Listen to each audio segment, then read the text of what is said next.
Hey, what's up, YouTube? You already know it's All City Live TV, and thank you for tuning in. All right, so there's a bunch of badges out there that I highly regard at the bronze level. Badges like Chase Down Artist on bronze, Rim Protector on bronze. As you guys know, I highly regard these badges, but I recently saw a video from NBA 2K Lab, the much respected, highly regarded NBA 2K Lab, the leaders in research and information for NBA 2K games. They released a video on catch and shoot saying that pretty much they said that catch and shoot is better on bronze for players with a lower 3-point rating. So if you have a 73-point rating, then you want to equip catch and shoot on bronze, because if you try to go higher than that, then the badge is not going to be nearly as effective. It's going to be a waste of badge points. But if you have a 93-point rating, what they found out was that you would want to equip the catch and shoot badge on gold or Hall of Fame. So that got me to thinking, and I hope the GOATs out there could help share their feedback with their experience on these badges, because that got me thinking that how is that relative to other type of builds? So in other words, let's say you're a center out there and you created a shooting center with a lower block attribute. Should you equip Rim Protector at a lower level for it to be more effective for your player, just as a lower level shooting player would equip catch and shoot on bronze? Is that the same for other type of builds? If you have a high block rating, should you equip Rim Protector at a higher level? That got me thinking a lot about these badges and how intricate some of these details are with, as far as the badges and how they operate with your player. And I think it's really a matter, we're going to get into NBA 2K Lab. We're going to break that down as well. We're going to go to their website and see their tier levels, because they pretty much reviewed every single badge in the game. If you guys are not familiar, they pretty much reviewed every badge in the game and they set them at particular tier levels.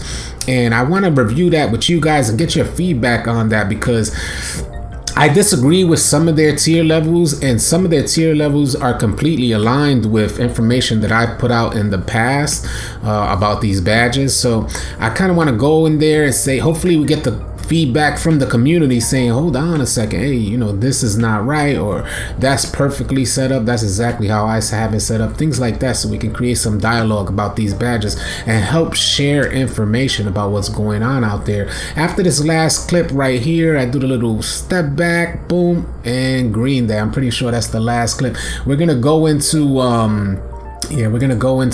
NBA 2K Lab. I'm gonna pause this here, and we're gonna bring up NBA 2K Labs, because these are their tier levels. You see, I want to make sure the levels is good, the mic is good. All right, so these are their tier levels, and this is for playmaking. Let's start off with finishing. So we go in the correct order, and we'll do this right quick.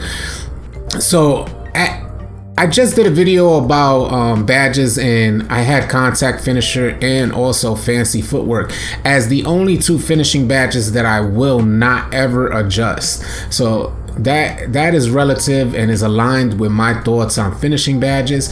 Now they have a S tier, a A tier, a B tier, and a C tier. Now you see these badges, how they're bronze. This is not relative to where you should set your badge level. See how these are silver? It's not saying set your badge level to silver. That's not what they're trying to indicate here.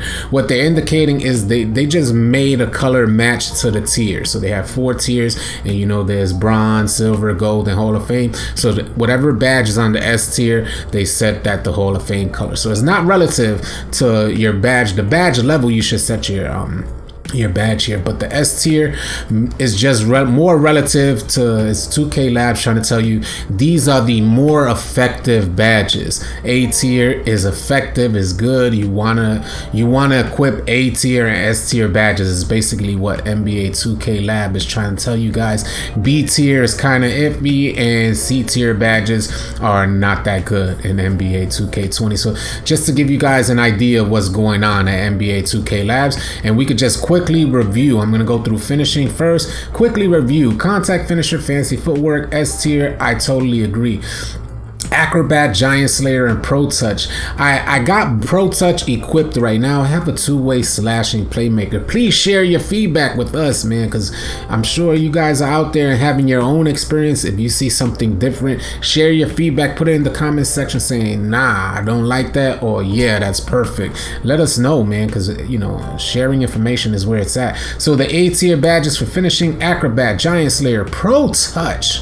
Now, you know, I got Pro Touch, I think, equipped on bronze right now, and it seems to be working well with me. Giant Slayer, I have different feelings about, and I've gotten a ton of feedback. I did a Giant Slayer or Slithery Finisher sort of badge review, and what those two badges in particular have done for my player, and I've had mixed results. From my own experience, I've had mixed results where a certain amount of weeks Giant Slayer is working effective and I have that badge equipped, and then, you know, in the last few weeks I've had Giant Slayer and I've been going crazy with the Giant Slayer badge.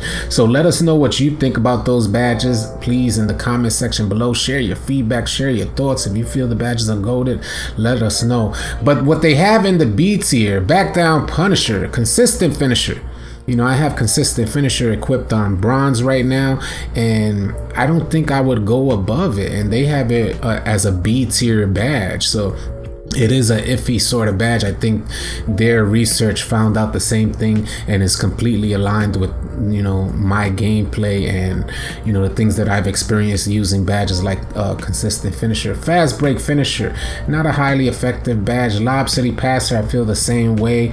Relentless Finisher, I thought was interesting. I got the badge equipped on silver as well. If I'm not mistaken, I got the badge equipped on silver. So they have Relentless Finisher as a B tier badge. And that goes to show how, you know, Relentless Finisher is an energy-based sort of badge, so it's to manage your stamina, but you don't necessarily notice the effects of it managing your stamina.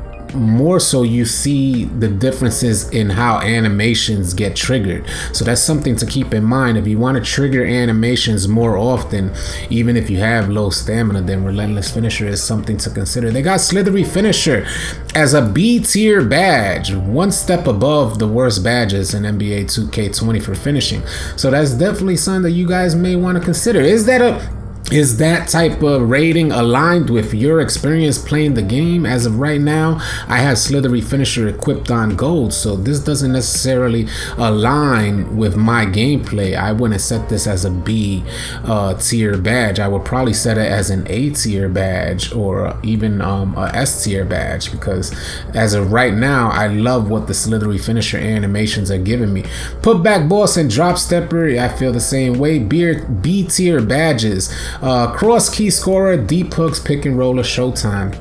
The top line right there, in total agreement. C tier badges, and don't get me wrong, I've seen Deep Hooks, and I'm pretty sure I spoke about this. Deep Hooks is effective in the sense of you create your player to work with the Deep Hooks badge, so you need to have those attributes aligned to work with Deep Hooks, then Deep Hooks could work effectively for you along with Cross Key Scorer. But you know, most players don't create those type of builds, and this is why you see Cross Key Scorer and Deep Hooks in the C tier badges as some of the worst badges to equip on NBA 2K20 as far as NBA 2K Lab goes. So you got Pick and Roll or Showtime. Pick and Roll, I think, could be effective, but a lot of people don't use it effectively. Teardropper, unfortunately, is a C tier badge, man. Teardropper should be way more effective, but it doesn't fall, from my experience, it doesn't fall in line with close shots. It falls more in line with difficult shots, and you know what 2K did to the difficult shots in NBA 2K20 after a certain patch, because in the beginning of the game they were goated. So that's what you got there as far as so did he have... He has Relentless Finisher. I just noticed they have Relentless Finisher as a B tier and a C tier. So I think they're a little confused there. They might have made a mistake, but yeah, they got Fast Break Finisher. Yeah, they got Fast Break Finisher also as a B and C tier. I don't know if they made mistakes there or whatnot, but they got 2 badges that are set in C tier and B tier. But that's what I feel about the finishing badges. If you guys feel differently, please let us know. Guys, I hope you enjoyed this video, and if you did, please consider subscribing to our channel, as we're gonna have a ton of NBA 2K20 content coming your way. And if you want to stay connected with me and the All City Live TV community, then join us on Twitch and Discord. The links will be in the description below. Easy, y'all. Somebody clip that!